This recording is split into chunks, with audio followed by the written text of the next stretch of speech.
No woman dared to touch the cursed Alpha King, until a rejected Omega asked him to dance. Hello, everyone. On the night Madeline Mercer entered Ashenridge Palace, she expected to be ignored. She had survived being unwanted before.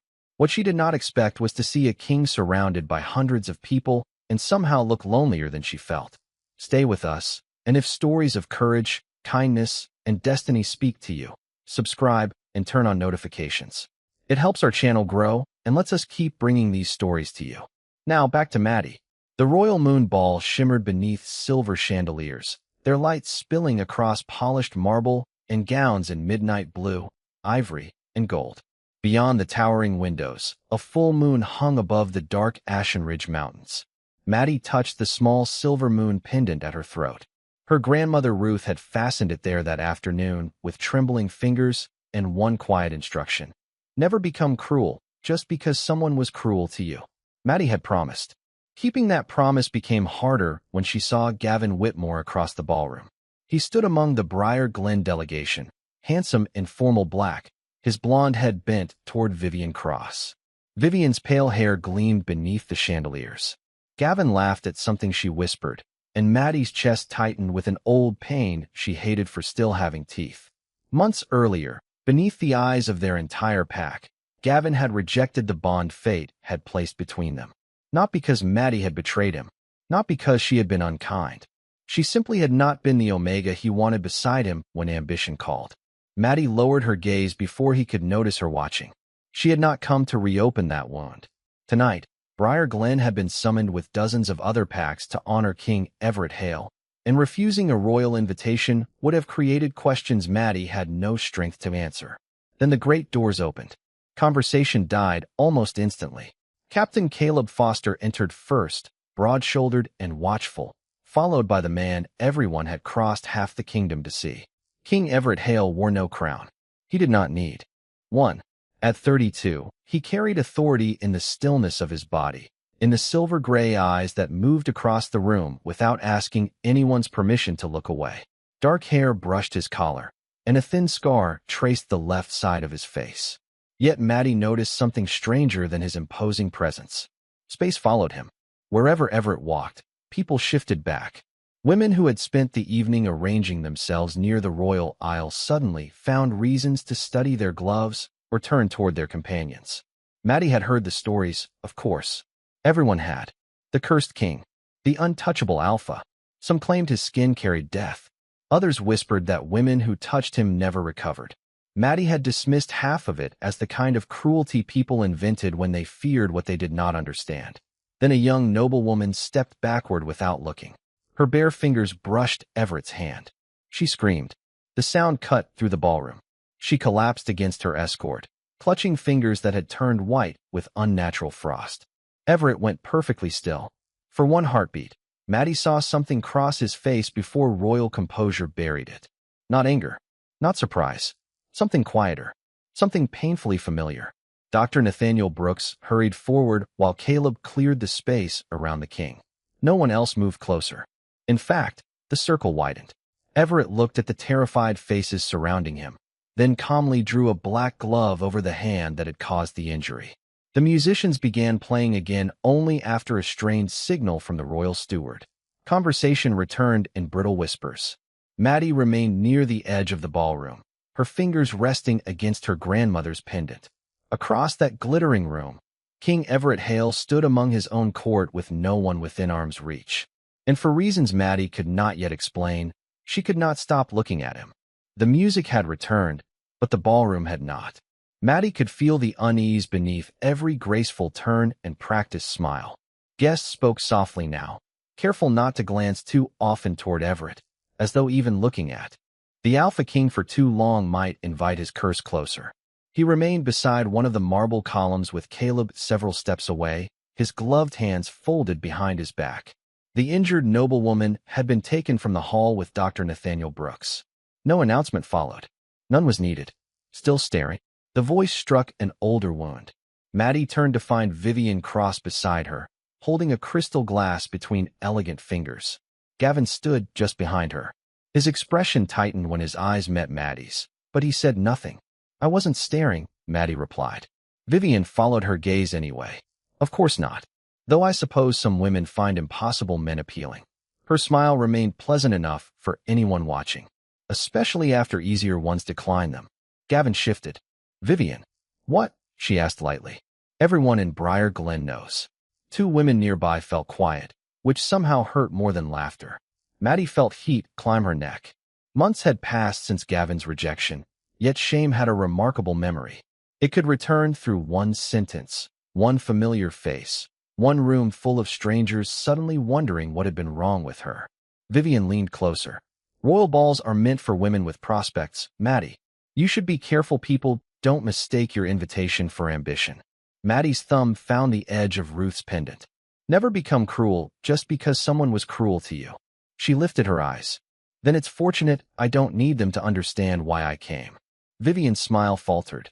Gavin finally looked directly at Maddie, and something almost apologetic entered his face. Almost. You didn't have to come tonight, he murmured. There it was again, the quiet suggestion that disappearing would make everyone more comfortable. Maddie swallowed. Neither did you. She walked away before her voice could betray how deeply his words had landed. She crossed toward the tall windows, where moonlight softened the edges of the room. From there, the dancers seemed almost happy. Couples moved together beneath the chandeliers, hands meeting without fear, shoulders brushing, laughter passing easily between them. Maddie wondered. When she had begun noticing ordinary tenderness as though it belonged to another world. Then she saw Everett again. A silver-haired noblewoman approached him with two younger women, both dressed beautifully enough to have been considered possible royal matches. They bowed.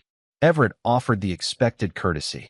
Yet when one of them instinctively started to extend her hand, her mother caught her wrist. The movement was small. Everett saw it. So did Maddie. He gave no sign of offense. He simply stepped back first, sparing the young woman the embarrassment of doing it herself. That hurt Maddie in a place Vivian's cruelty had not reached. She knew that gesture.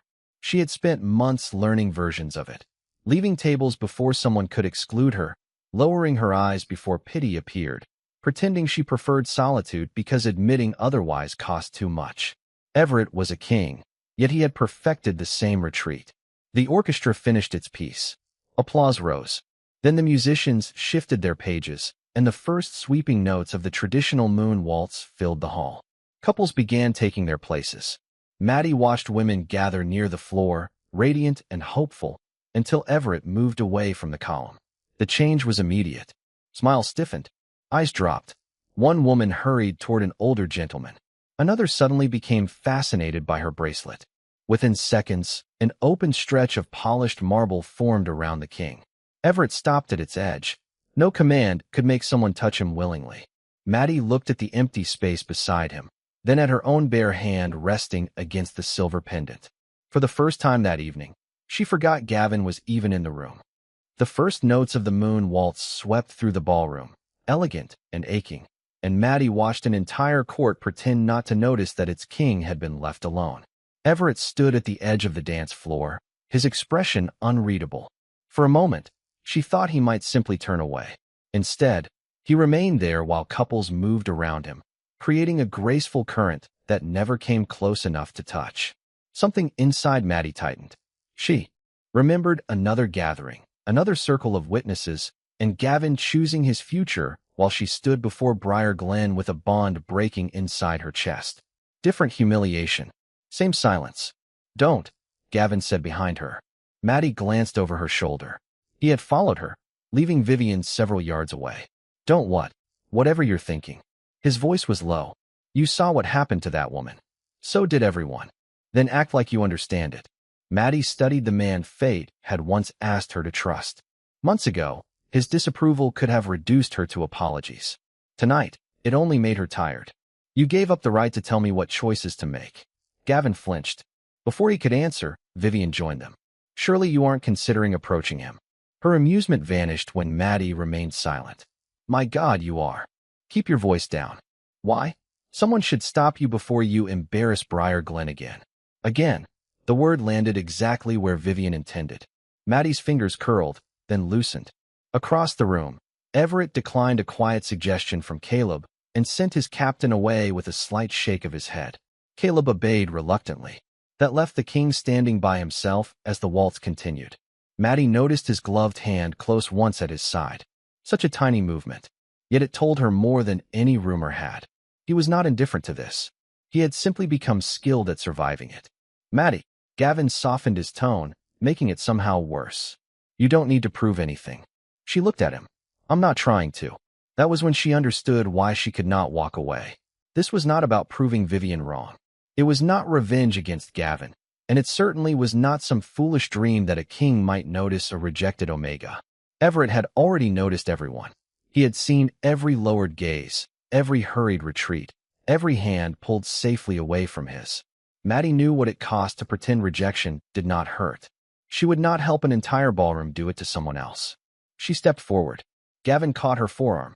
Madeline. She looked down at his hand until he released her. Please, he whispered. You could be hurt.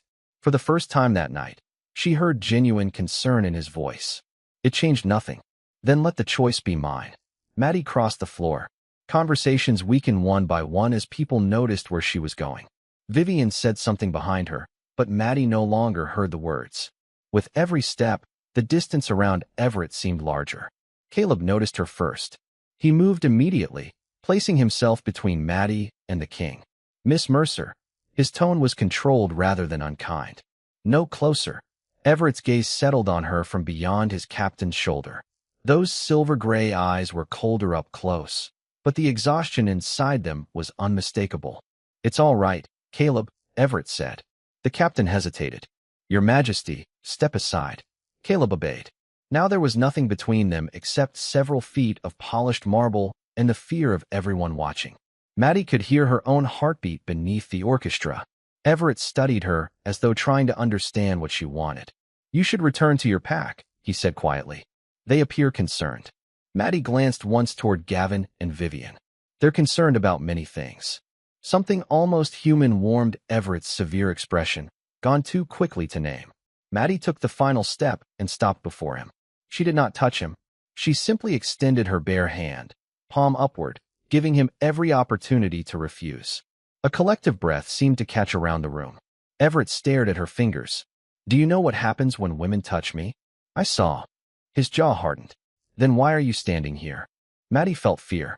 She refused to lie about that, even to herself. But fear was not the only thing she felt. Because everyone deserves the choice to say no before the whole room decides for them. Everett's eyes lifted to hers. Maddie kept her hand between them and asked softly, Would you dance with me, Your Majesty? For several heartbeats, Everett did not move. The waltz flowed around them while Maddie's outstretched hand remained suspended between invitation and danger. She could feel hundreds of eyes measuring her courage as foolishness, yet the only face that mattered was his. Lower your hand, Everett said. His voice was quiet, almost gentle. I won't punish you for this. I wasn't expecting punishment. You should be expecting pain. Maddie glanced at the black glove covering the hand that had harmed the noble woman. Then tell me you don't want to dance, and I'll leave. A faint crease appeared between his brows. You would accept that? Of course. Something shifted in his expression. Perhaps he had expected pleading, ambition, or a dramatic display meant to attract the court. Maddie offered none of those things. She waited. Everett looked toward Nathaniel, who had returned to the ballroom and now stood near Caleb. The healer's face tightened in immediate warning. Everett understood it. So did Maddie. The glove won't protect you, Everett said. I know. No, Miss Mercer. You don't. His gaze dropped to her hand. The woman you saw will recover. Others have suffered worse. The confession carried no self-pity. That made it heavier. Maddie finally understood that his distance was not only imposed upon him.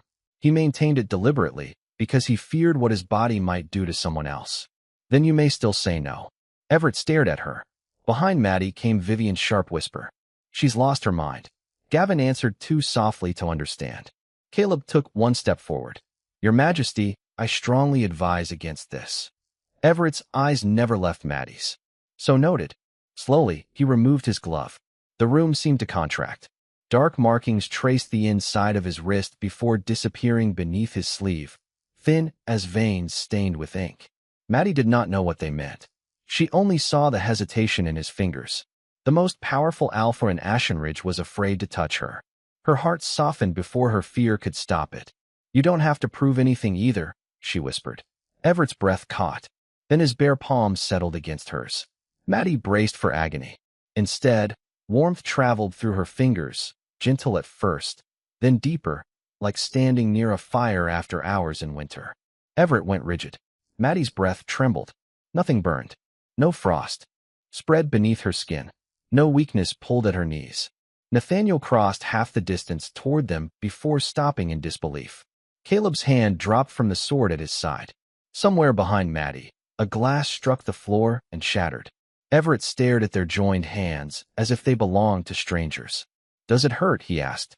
The question was barely audible. "No, don't lie to me. I'm not." His thumb shifted almost imperceptibly against her skin. Maddie felt the movement everywhere. Everett looked up sharply, and for the first time his composure truly broke. Wonder appeared there, raw and almost painful. Impossible. Maddie could think of no answer. So she gave him the only thing she had originally offered. "The song is still playing." A startled sound escaped him, not quite laughter, but close enough to transform his face. He placed his other hand carefully at her waist, leaving enough distance for her to withdraw. Maddie rested her free hand against his shoulder. They began to move. The court faded into a blur of color as Everett guided her through the waltz with restrained precision. Each turn carried the same astonishing truth. She was touching him, and she remained unharmed. "Everyone is watching," Maddie murmured. "They always watch me. Does that ever become easier?" Everett considered her question. "No, you simply become better at pretending." Maddie met his eyes. "I know something about that." Recognition passed between them, quiet and uninvited. Then Everett suddenly missed a step. His fingers tightened around hers. Pain crossed his face. "Your Majesty?" Beneath his rolled cuff, the dark mark on his wrist moved. Not outward, backward. The black lines withdrew beneath his skin by nearly an inch. Nathaniel saw it. His face drained of color. "Everett," he breathed, abandoning royal formality. The king stopped dancing. Around them, the orchestra faltered into silence. Nathaniel stared at Maddie as though the impossible had just become something far more dangerous. "Your Majesty," he said, "the curse is retreating." The silence after Nathaniel's words felt more dangerous than the curse itself. Everett stared at the fading lines beneath his skin, then released Maddie's hand so quickly that warmth disappeared from her fingers. "Clear the ballroom." Caleb moved at once. Guests poured toward the doors beneath a rising tide of whispers, but Maddie remained where the dance had ended.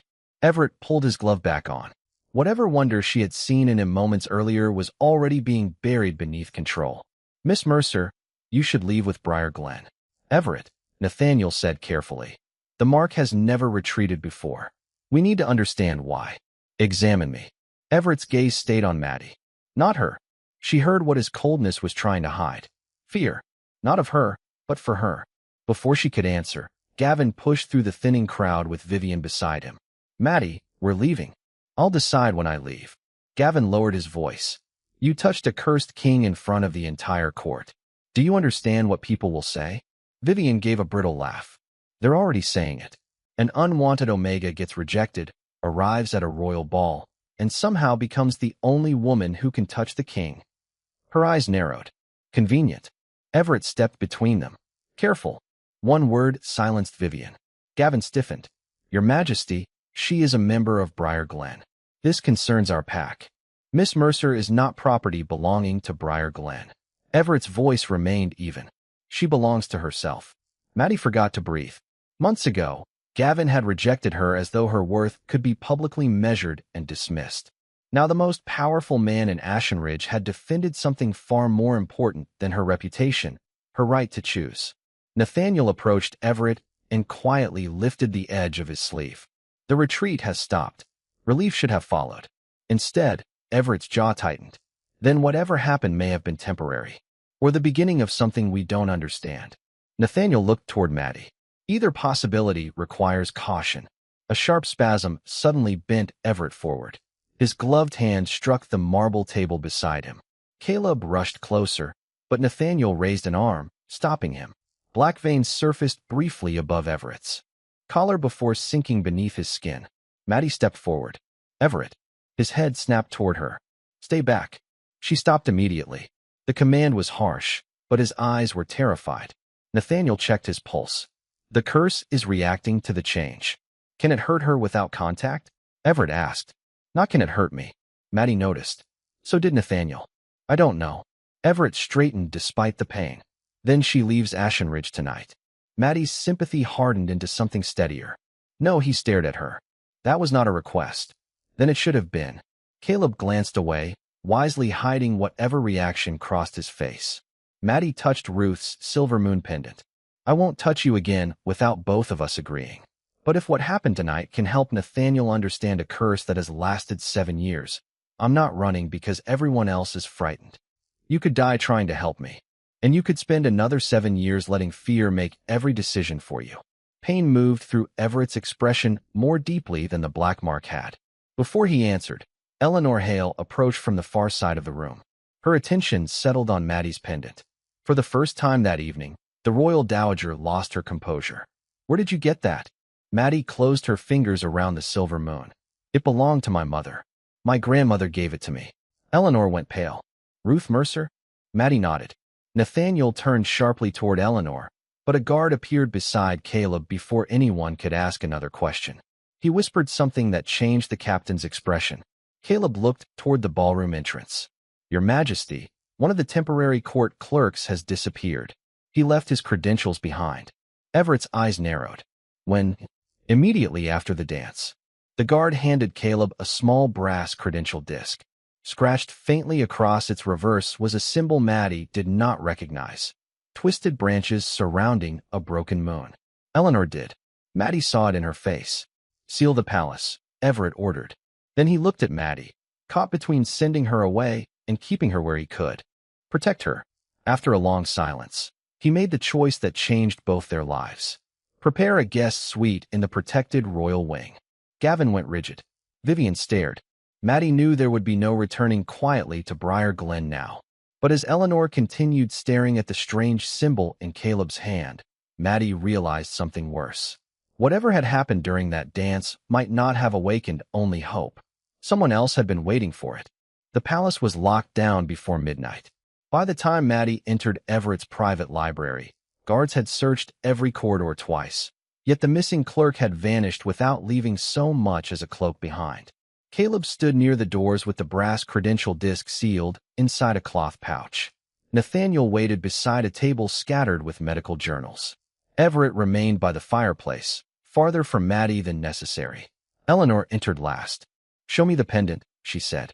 Maddie hesitated, then lifted Ruth's silver moon from her chest without removing the chain. Eleanor did not touch it. I haven't seen that emblem since I was young. Everett turned from the fire. You recognize the mark on the clerk's credential too? Yes. Then stop protecting me with silence. Eleanor flinched. The words were controlled, but Maddie heard 7 years behind them. The broken moon belonged to people who believed a ruler could be defeated without killing him. Eleanor said, make him distrust loyalty. Make affection dangerous. Let isolation finish what violence could not. Everett's face emptied. The curse. Eleanor nodded. Nathaniel opened an old journal. What everyone believed about the withering mark was never its true rule. We assumed any woman touching you would trigger it because that was what we observed. Tonight proved the assumption incomplete. Maddie remembered the noblewoman collapsing, then her own hand resting safely in Everett's. What was different? Nathaniel looked toward her. Tell me why you crossed that ballroom. Because everyone was avoiding him. That isn't what I asked. Maddie swallowed. I knew what it felt like to stand in a room where people had already decided you weren't worth choosing. Everett's eyes found hers. So I didn't want anything from him, she continued. Not a title, not attention. I only wanted him to have the choice everyone else had taken away. Nathaniel turned to Everett. The curse may react not simply to contact, but to intention attached to it. Eleanor's voice lowered. Possession, ambition, the desire to gain something through you. Those were the conditions described in the oldest accounts. Everett gave a quiet, broken laugh. And you knew? Not enough. How much? Eleanor's silence answered first. Everett stepped away from the hearth. How many years did you know there was more to it? I knew the curse was designed to isolate you. I did not know why some forms of touch might be different. Every attempt to test the old writings risked another life. So you said nothing. Because the alternatives required someone else to suffer for the possibility of saving you. Eleanor's voice cracked. I chose your life. Everett stared at her. You chose a life where I believed I was the thing hurting them. No one spoke. Maddie wanted to reach for him. Instead, she kept her hands at her sides. Everett noticed. That seemed to hurt him too. Then the dance proves nothing, he said. It proves one contact was different, Nathaniel corrected. Nothing more. Good. Then there will not be another. Maddie's gaze sharpened. You're doing it again. Doing what? Calling fear a decision. Everett faced her fully. You felt warmth. The next time could stop your heart. Then ask what I'm willing to risk. I will not gamble with your life. And I will not become another person you protect by refusing to let her choose. The room went still. Everett's anger rose, then faltered. For once, he did not issue an order. What do you want? He asked. Maddie touched the pendant. Tonight? Answers. Something eased between them. Not safety, but respect. Eleanor studied the silver moon. Your grandmother's family preserved an older symbol than the broken one. It represented bonds, entered freely. Does it break the curse? Maddie asked. I don't know, Eleanor said immediately. And I will not turn another guess into a promise. Caleb crossed from the door and placed the wrapped credential on the table. Then we have a more immediate problem. The clerk's identity was false. And this symbol wasn't scratched onto the disc years ago. He unfolded the cloth without touching the metal. Fresh silver filings still clung inside the grooves. Everett's expression changed. Someone marked it tonight. Caleb nodded. After arriving inside the palace, a knock interrupted them. Another guard entered carrying several folded petitions. Captain, these were delivered to the council chamber 10 minutes ago. Caleb read the first page, then looked at Maddie. Gavin Whitmore is demanding a formal hearing at sunrise. Vivian Cross has signed as a witness. Everett's voice hardened. On what grounds? Caleb placed the petition beside the broken moon credential. Forbidden bond magic. They want Miss Mercer removed from royal protection. Eleanor stared at the two objects lying inches apart. That timing is not coincidence. Maddie felt cold settle beneath her ribs. Somewhere inside Ashenridge, someone had watched her touch Everett without being harmed. And before the night was over, they had already found a way to make the court turn against her. By sunrise, the council chamber was crowded with nobles who had already chosen what they believed. Maddie stood beneath the Ashenridge crest while Gavin faced the throne, a stack of petitions before him. Vivian waited nearby, composed enough to make accusation look respectable. Everett sat above them with Caleb at his right and Eleanor and Nathaniel below the dais. Madeline Mercer demonstrated an unexplained influence over His Majesty, Gavin said. Until its nature is determined, Briar Glen requests that she be returned to Pack custody. Custody, Maddie repeated. Gavin looked at her. For your protection. You rejected me publicly because being bonded to an Omega threatened your ambitions. Now you want authority over me because another man allowed me to make my own choice. A murmur crossed the chamber. This isn't personal. It became personal when you decided my freedom belonged in your petition. Vivian stepped forward. She touched a man no woman could touch, and his curse changed. Are we supposed to believe that happened because she was kind? No, Maddie said. You're supposed to admit you don't know why it happened. Everett rose. And ignorance does not give Briar Glen ownership of her. Gavin's jaw tightened. She is still one of ours. Everett descended one step. She belongs to herself. Silence followed. Caleb suddenly moved toward the council table. Who authorized that? Everyone turned. Beside Gavin's documents lay a ceremonial silver seal Maddie had not noticed before. Twisted branches encircled a broken moon on its underside. The same symbol carved into the missing clerk's credential. Eleanor went still. Do not touch it. Gavin stared at the seal. It came with the petitions. From whom? Caleb demanded. An advisor approached me after the ball. He said several houses shared my concerns. Name? Gavin hesitated. The answer appeared on his face before he spoke. He never gave one. Caleb's disgust was immediate. You carried an unidentified object into a royal hearing because a stranger told you it would strengthen your claim? Gavin looked toward Maddie, and the truth landed harder than any accusation. His need to control the woman he had once discarded had made him useful to someone else. I didn't know. No, Maddie said quietly. You didn't ask. A sharp crack interrupted them. The silver seal split along its center. Everett doubled over. Nathaniel reached him first as black veins surged above the king's collar. A growl tore from Everett's throat, deep enough to shake the room. "Clear the chamber," Caleb shouted. Panic broke loose. Vivian stumbled backward. Gavin froze beside the table. Eleanor pointed toward the fractured seal. "It's an anchor. Get it away from him." Caleb wrapped the object in his cloak and dragged it toward the doors, but the damage had begun. Everett fell to one knee, fingers changing, nails sharpening as his wolf fought beneath his skin. Nathaniel turned to Maddie. "Stay where you are." Everett lifted his head. His eyes were almost black. "Take her out." Maddie's heart twisted. Even now, his first instinct was distance. "Everett, go." No, his claws scraped the stone. "Maddie, I can smell your fear." "Then you know I'm not pretending." She stepped closer. Everett backed away from her. "I could kill you, and you would rather suffer alone than risk that." "Yes." The answer ripped from him. "If those are my choices, yes." Maddie stopped. There was no monster in front of her. Only a man who had confused isolation with love because isolation was the only protection he trusted. "The first time I touched you, I wanted nothing from you," she said. His breathing turned ragged. "That isn't true anymore." Everett stared at her. "Now I want you to live. I want you to stop deciding that everyone is safer without you. And I want the right to choose whether caring about you is worth being afraid." Nathaniel caught her arm as she moved. "Maddie, this is not the ballroom. The curse is being forced awake." She looked at him. "Can you stop it?" His silence answered. Maddie gently freed herself. Everett pressed against the wall, making himself retreat when every instinct in him wanted to protect her by command. "Please," he whispered. Maddie held out her hand, just as she had before their first dance. "You can still say no." Pain and disbelief crossed his face. Then, slowly, Everett placed his altered hand in hers. Agony flashed through Maddie's palm. She gasped but did not release him. The darkness racing beneath Everett's skin reversed toward their joined fingers. His claws receded. His eyes cleared. For one breath, Maddie thought they had won. Then cold fire wrapped around her wrist. Everett saw it first. No, a thin black line appeared beneath Maddie's skin. Nathaniel pulled her hand free and stared in horror as Everett's remaining mark faded. Eleanor's face collapsed with understanding. The curse had not surrendered. It had chosen a new place to live. Everett caught Maddie before she fell. The instant his bare hands closed around her arms, he almost released her again, but Nathaniel stopped him.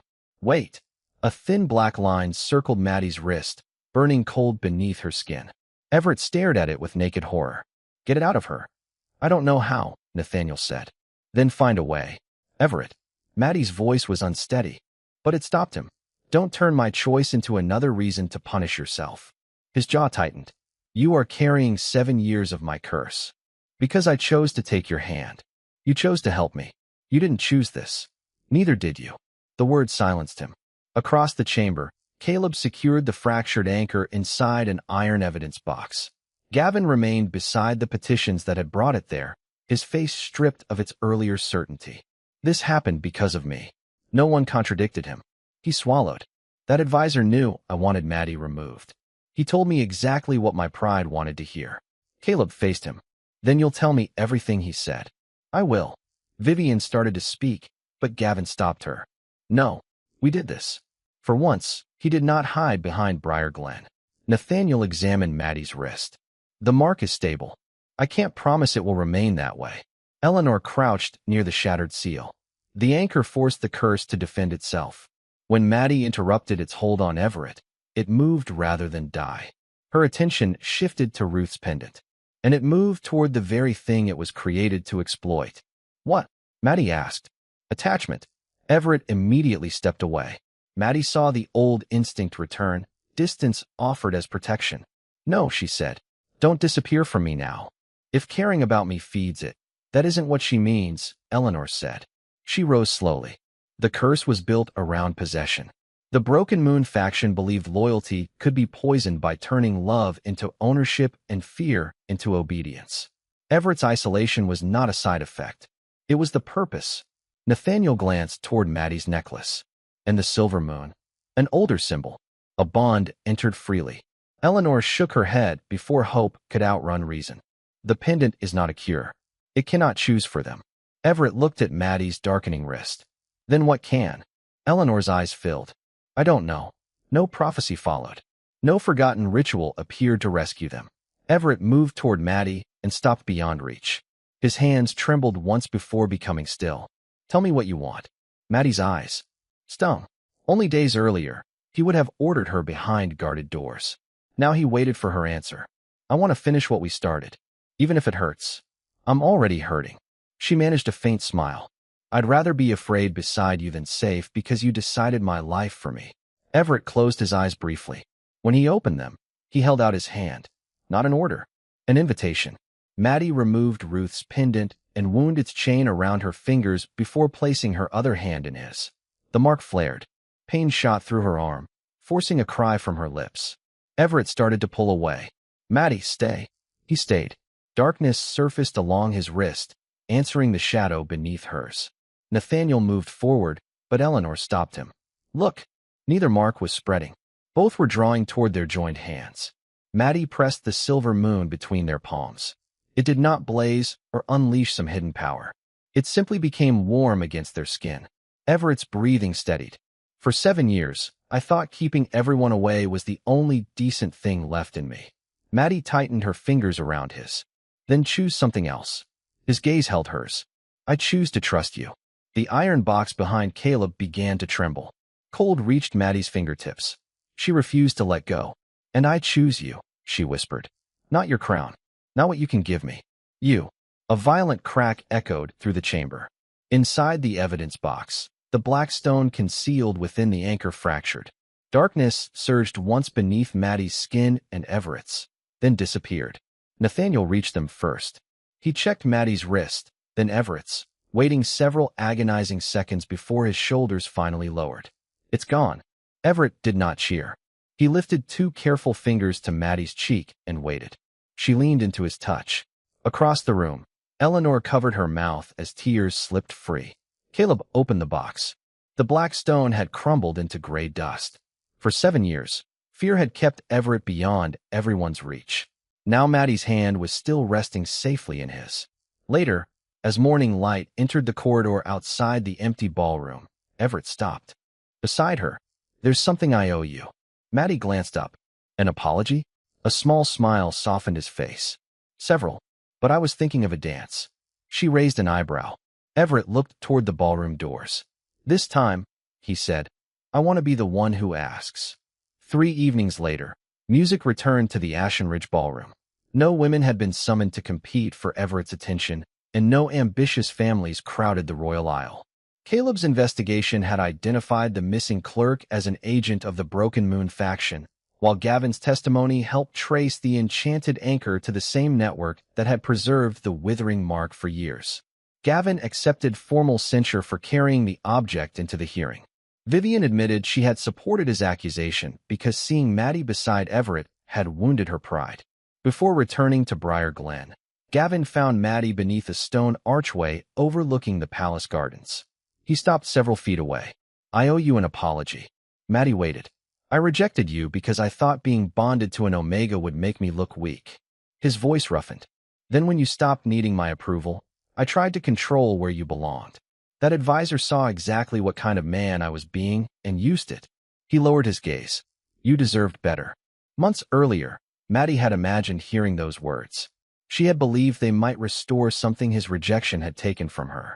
Standing there now, she realized there was nothing for Gavin to give back. I hope the next time someone's worth is placed in your hands, you remember this. Gavin nodded. I will. Maddie watched him leave without wondering why she had not been enough. That question no longer belonged to her. That evening, she entered the ballroom wearing a simple, deep blue gown, Ruth's silver moon pendant resting at her throat. Across the room, Everett stood without gloves. Caleb approached first and handed him a final report. After Everett read it, Caleb extended his hand. A brief hesitation passed between them before Everett clasped it. Nothing happened. Caleb smiled. Everett did too. Eleanor came next. She lifted one hand toward her nephew's scarred cheek, then paused, giving him the same choice Maddie once had. Everett leaned forward until her palm touched his face. Eleanor's eyes filled. I should have trusted you with the truth. Everett covered her hand with his. We both spent too long letting fear speak for us. Maddie looked down at her pendant. Eleanor's records had confirmed what Ruth's family had preserved through the old silver moon. Not a secret cure, not a prophecy, but the symbol of a bond freely entered. The pendant had carried the choice Maddie and Everett made together when the curse fought to survive. The choice itself had always belonged to them. Then the orchestra began the moon waltz. Maddie recognized the melody on its first measure. So did Everett. Their eyes met across the room. Once, Maddie had crossed that floor while everyone else retreated from him. Everett could have summoned her now. Instead, the Alpha King began walking. Conversations softened as he passed. No one recoiled. No frightened mother pulled her daughter away. He stopped before the Omega who had once been publicly rejected for not being worthy of an ambitious man and left a respectful space between them. Then Everett offered Maddie his bare hand. "Would you dance with me?" Her smile came slowly. "Are you certain, Your Majesty?" A hint of amusement warmed his eyes. "No," he glanced at his waiting hand. "You taught me courage doesn't require certainty." Maddie placed her palm against his. Warmth met warmth. Everett guided her onto the floor as other couples gradually joined them. After several turns, his expression grew serious. "I need you to know something." "That sounds ominous." "I will never claim you because you helped break my curse. Not because the court expects it. Not because fate once decided people should belong to each other." Maddie searched his face. "Then what are you offering me?" "A choice." His thumb moved gently over her fingers. "I choose you, Maddie. But choosing you will never mean owning you." Her eyes stung. Once, Gavin's rejection had convinced her that being chosen determined her value. Everett had spent 7 years believing loving someone meant keeping them beyond his reach. Neither belief had survived what they had become together. "Good," she whispered. Everett's mouth curved. "Good." Maddie stepped closer. "Because I choose you too." He did not kiss her for the benefit of the watching court. He simply drew her into the next turn, and Maddie saw something she had never seen on the cursed king's face that first night. Peace without caution. When the final notes approached, Everett looked down at her. Another dance. Maddie remembered the empty circle that had once surrounded him, the frightened faces, and her own trembling hand extended into that space. Now his hand rested safely around hers, not because she had been destined to save him, but because both of them had learned that love asked before it claimed. Maddie tightened her fingers around his. "Yes," she whispered. "This time, let's finish the dance."